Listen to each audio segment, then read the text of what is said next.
Hello everyone, welcome to IFS. तो कैसे हैं सब लोग? आई होप सब अच्छे होंगे, स्वस्थ होंगे, मस्त होंगे और अपना प्रिपरेशंस भी कर रहे होंगे फॉर द अपकमिंग एग्जाम्स के लिए। ओके, तो आज हम एक बहुत ही इंपॉर्टेंट कंसेप्ट पढ़ने वाले हैं, रूसा। ओके, रूसा का फुल फॉर्म क्या है? राष्ट्रीय उच्चतर शिक्षा अभियान। ये एक बहुत ही इंपॉर्टेंट कंसेप्ट है जो कि आपके एनटीए यूजीसी नेट के पेपर में भी पूछे जाते हैं और उसके साथ साथ आपको सेट एग्जाम्स में भी यहाँ पे पूछे जाते हैं। ओके, तो सबसे पहले तो आपको इसका फुल फॉर्म याद रखना है। रूसा का फुल फॉर्म क्या है? राष्ट्रीय उच्चतर शिक्षा अभियान। अब ये उच्च शिक्षा के ऊपर फोकस करता है। क्या है? नेशनल लेवल में हायर एजुकेशन के ऊपर फोकस करता है। तो सबसे पहले आपको क्या याद रखना है? ये एक सेंट्रली स्पॉन्सर्ड स्कीम है। ओके, क्या याद रखना है? रूसा जो है ये क्या है? सेंट्रली स्पॉन्सर्ड स्कीम है। पहला चीज ये याद रखना है आपको। अब फिर उसके बाद इसको लॉन्च कब किया गया था? 2013 में लॉन्च किया गया था। दूसरा चीज ये याद रखना है। तीसरा चीज आपको क्या याद रखना है? ये स्ट्रैटेजिक फंडिंग प्रोवाइड करता है, पैसा देता है eligible state higher educational institutions को। ये क्या देता है? पैसा देता है, फंड प्रोवाइड करता है, पैसा देता है।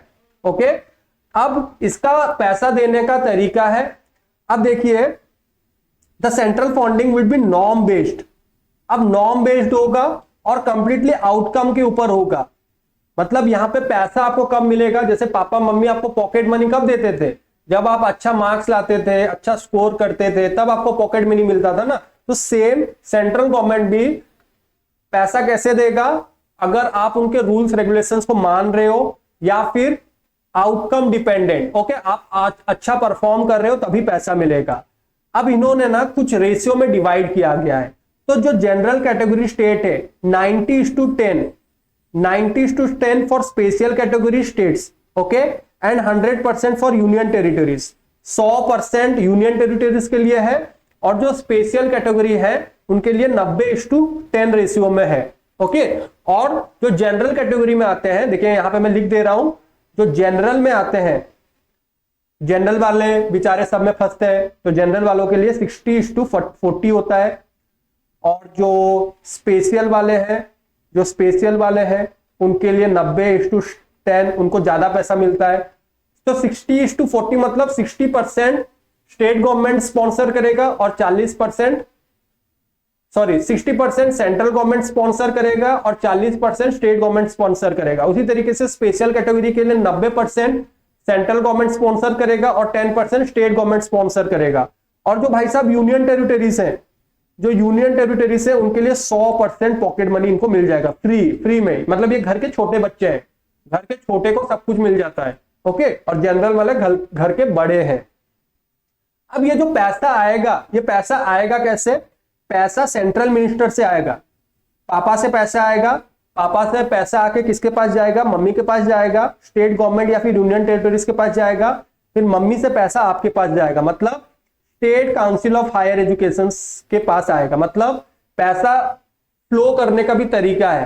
पहला सेंट्रल से आएगा, किसके पास? स्टेट के पास, फिर स्टेट से जाएगा जो स्टेट हायर एजुकेशन काउंसिल है SHEC, उसके पास जाएगा।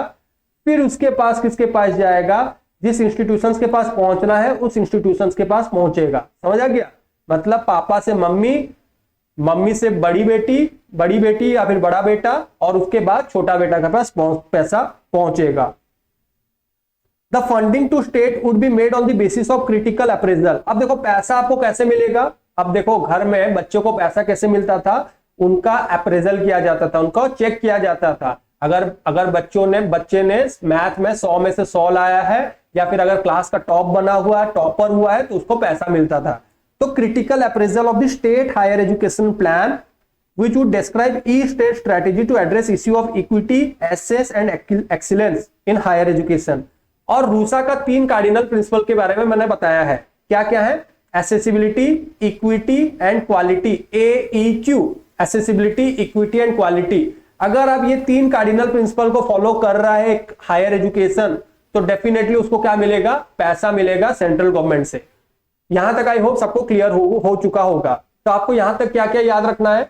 सबसे पहले रूसा का फुल फॉर्म राष्ट्रीय उच्चतर शिक्षा अभियान, ये एक सेंट्रली स्पॉन्सर्ड स्कीम है। यहां पे आपको स्ट्रेटेजिक फंडिंग मिलता है, पैसा मिलता है स्टेट हायर एजुकेशन इंस्टीट्यूशंस को, सेंट्रल फंडिंग मिलता है। ओके, यहाँ पे जो भी पैसा मिलेगा नॉर्म बेस्ड मिलेगा, आउटकम बेस्ड मिलेगा। उसके लिए स्पेशल कैटेगरी के लिए 90:10 है, स्पेशल जनरल कैटेगरी के लिए 60:40 है, और जो यूनियन टेरिटरीज है उनके लिए 100% मिलेगा।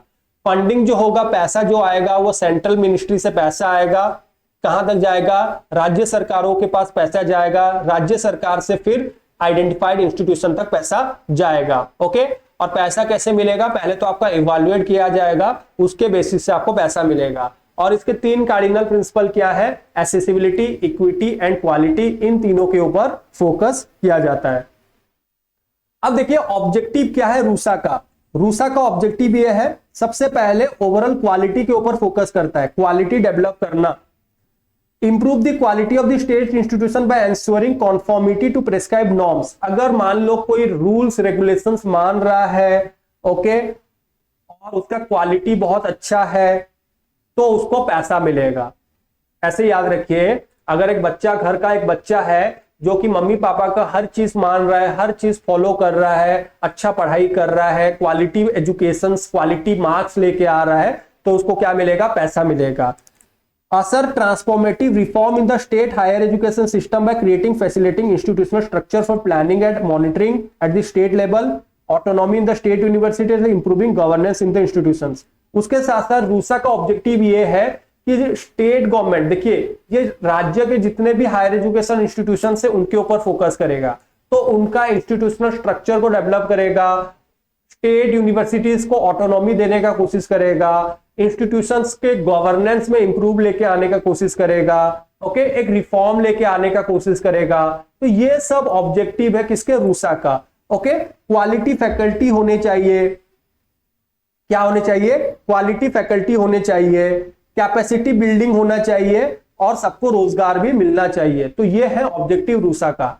तो हमने ये स्लाइड में हमने क्या क्या पढ़ा, रूसा का मेन ऑब्जेक्टिव क्या है, सबसे पहले तो क्वालिटी इंप्रूव करना, ओके, फिर उसके साथ साथ इंस्टीट्यूशनल डेवलपमेंट करना, मॉनिटर करना, ऑटोनॉमी प्रोवाइड करना स्टेट यूनिवर्सिटीज को, इंप्रूव करना गवर्नेंस, इंस्टीट्यूशंस गवर्नेंस को इंप्रूव करना, क्वालिटी फैकल्टी प्रोवाइड करना, कैपेसिटी बिल्डअप करना, कैपेसिटी डेवलप करना, और उसके साथ साथ एम्प्लॉयमेंट के ऊपर भी फोकस करना।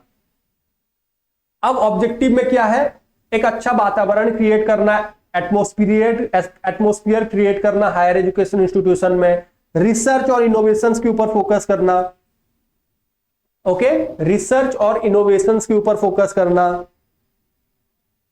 कैपेसिटी बिल्डअप करना, कैपेसिटी डेवलप करना एग्जिस्टिंग इंस्टीट्यूशंस को, एनरोलमेंट टारगेट को अचीव करना, ज्यादा से ज्यादा एनरोलमेंट रेट को बढ़ाना, एफिलिएशंस, एकेडमिक और एग्जामिनेशन सिस्टम में रिफॉर्म लेके आना हायर एजुकेशन में। अब जो अनसर्व्ड हैं, जो अंडरसर्व्ड एरियाज हैं, उनको एक्सेसिबिलिटी प्रोवाइड करना, एक्सेसिबिलिटी, इक्विटी, क्वालिटी, ओके, किसी के साथ कोई भेदभाव नहीं होना चाहिए। तो जो अनरिजर्व्ड एरियाज हैं, जहां पे पढ़ाई नहीं कर पा रहे, उनके पास भी पढ़ाई पहुंचाना है लेके, इक्विटी लेके आना हायर एजुकेशन में, एडुकेट अपॉर्चुनिटीज प्रोवाइड करना SC ST कम्युनिटीज के लिए, जो एजुकेशनल बैकवर्ड लोग हैं उनको एजुकेशन प्रोवाइड करना, इंक्लूसिव एजुकेशन प्रोवाइड करना, एक क्या लेके आना, इंक्लूसिव एजुकेशन प्रोवाइड करना, वुमेन्स को, माइनॉरिटीज को, और जो डिफरेंटली एबल्ड पर्सन है उनके लिए क्या प्रोवाइड करना, उनके लिए एक इंक्लूसिव एजुकेशन प्रोवाइड करना। ये सब किसका काम है, ये सब आपका रूसा का काम हो जाता है। क्लियर हुआ। अब देखिए कंपोनेंट ऑफ रूसा क्या क्या है। सबसे पहला काम तो ये क्या करता है, अपग्रेडेशन करता है, upgradation of the existing autonomous colleges to universities. तो जितने भी ऑटोनोमस कॉलेजेस हैं उनको अपग्रेड करता है into universities. Conversion of college two cluster universities, जो कॉलेजेस है उनको क्लस्टर यूनिवर्सिटीज पे कन्वर्ट करता है। इंफ्रास्ट्रक्चर के ऊपर काम करता है, न्यू मॉडल कॉलेजेस को लेके आता है, अपग्रेड करता है एग्जिस्टिंग डिग्री कॉलेजेस को, न्यू कॉलेजेस को बिल्डअप करने में मदद करता है, इंफ्रास्ट्रक्चर के लिए पैसा प्रोवाइड करता है, रिसर्च, इनोवेशंस और क्वालिटी के ऊपर फोकस करता है, इक्विटी लेके आता है, accessibility, equity, quality, research innovations के ऊपर फोकस करता है। फिर और क्या करता है, अपग्रेड करता है, इंफ्रास्ट्रक्चर के लिए इंफ्रास्ट्रक्चर के लिए क्या प्रोवाइड करता है, पैसा देता है, ग्रांट्स देता है। फैकल्टी को हायर करना, वोकेशनल एजुकेशंस के ऊपर फोकस करता है, वोकेशनल एजुकेशंस, ओके। इंस्टीट्यूशनल में रिफॉर्म लेके आना, इंस्टीट्यूशनल रिस्ट्रक्चरिंग लेके आना, तो ये सब काम कौन करता है, ये सब काम रूसा का होता है। क्लियर हुआ सभी को यहां तक? अब ये सब चीज ना एक दो बार आप पढ़ोगे, एक दो बार इस वीडियो को देखोगे ना, ऑटोमेटिक आपको याद होते जाएगा। चलिए आगे बढ़ते हैं। तो that's all from my side. RUSA के बारे में हमने कंप्लीट पढ़ लिया। इससे बाहर आपको सवाल आपके एग्जाम में पूछे नहीं जाएंगे। तो इस वीडियो को और एक बार देखिए, दो बार देखिए, और जहां जितना हो सकेगा यहां से नोट्स बना लीजिए, ओके।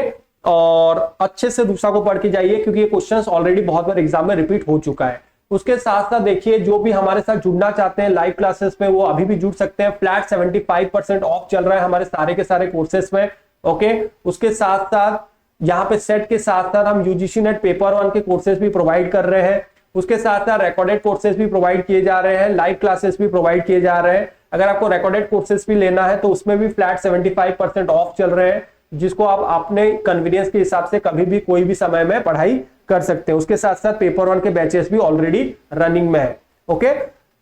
उसके साथ साथ अगर आपने अभी तक हमारे ऐप में रजिस्टर नहीं किया है तो रजिस्ट्रेशन कर लीजिए। तो रजिस्ट्रेशन करने के लिए आपको क्या करना है, www.ifsonline.com में विजिट करना है, और उसके बाद रजिस्ट्रेशन करने के बाद आपको एक रजिस्टर्ड नंबर से ओटीपी आएगा। ओटीपी डालने के बाद आपको चले जाना है यूजीसी नेट पेपर 1 में। यूजीसी नेट पेपर 1 में जाने के बाद वहां पे फ्री के बहुत सारे कंटेंट है, वो सारे के सारे कंटेंट को आप जाके सॉल्व कर सकते हो वहां पे, ओके। तो डेफिनेटली रजिस्टर्ड कीजिए और फ्री के जितने भी क्वेश्चन है सारे के सारे क्वेश्चंस को सॉल्व कीजिए, क्योंकि वहीं से बहुत सारे क्वेश्चंस आपके एग्जाम में आने वाले हैं, ओके। चलिए, तो आज का सेशन हम यहीं पे वाइंड अप करते हैं। तो अगर आपको ये सेशन अच्छा लगा तो do like, do share and do subscribe to our channel. तो जितने भी आपके फ्रेंड्स हैं उनके साथ शेयर कीजिए, अपने अपने व्हाट्सएप ग्रुप में शेयर कीजिए, अपने अपने टेलीग्राम ग्रुप में शेयर कीजिए, अपने अपने इंस्टाग्राम में शेयर कीजिए। तो जितना भी सोशल मीडिया में आप एक्टिव हो, सारे के सारे सोशल मीडिया ग्रुप पे आप शेयर कीजिए, ओके। क्योंकि शेयर जितना करोगे भगवान आपका उतना ही भला करेगा, और डेफिनेटली आपका एग्जाम क्लियर होगा आपके अपकमिंग एग्जाम में, ओके। तो अगर आपको अच्छा लगा तो ज्यादा से ज्यादा शेयर करते रहिए, ओके। चलिए, तो इसी तरीके से पढ़ते रहिए, मेहनत करते रहिए, मोटिवेटेड रहिए, फोकस रहिए, एंड डेफिनेटली आप सबका एग्जाम बहुत ही अच्छे नंबर से अपकमिंग एग्जाम में क्लियर होने वाला है, आइदर वो यूजीसी नेट का एग्जाम हो या फिर सेट एग्जाम हो, ओके। चलिए, thank you very much everyone.